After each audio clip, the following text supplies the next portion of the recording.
Good day, Mr. Candole. So, I'm Justin Libiti Adami, and this is my spoken poetry titled Long After Her. Care doesn't always feel gentle.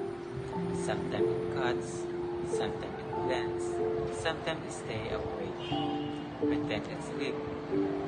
I call this place a family, but it feels more like survival. We smile for photograph, tent clinch, handshaking, fear edited out of frame. The walls hear everything. The floor memorize our footsteps. You embrace for impact. The door learn sounds of anger before they learn how to rest. I stay. Long after breathing hurt, long after peace felt illegal, long after silence became louder than screaming ever was.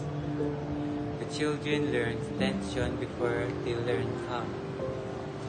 Learn how to read a room before learning how to rest feel safe. That's still hunting. This house turned a battlefield.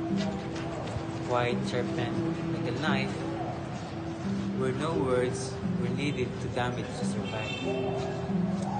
So I chose separation. Not because I want to leave, because staying was teaching pain as normal.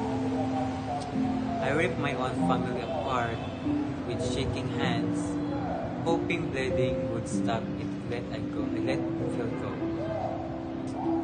Now peace comes in pieces, in empty chairs, a night full of question, a night full of that I can answer.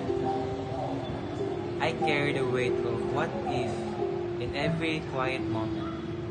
Two broken adults trying to not pass down damage. This isn't a failure. A scar that still breathes, because sometimes breaking apart is the only way to save a little remains of people we couldn't change. Thank you.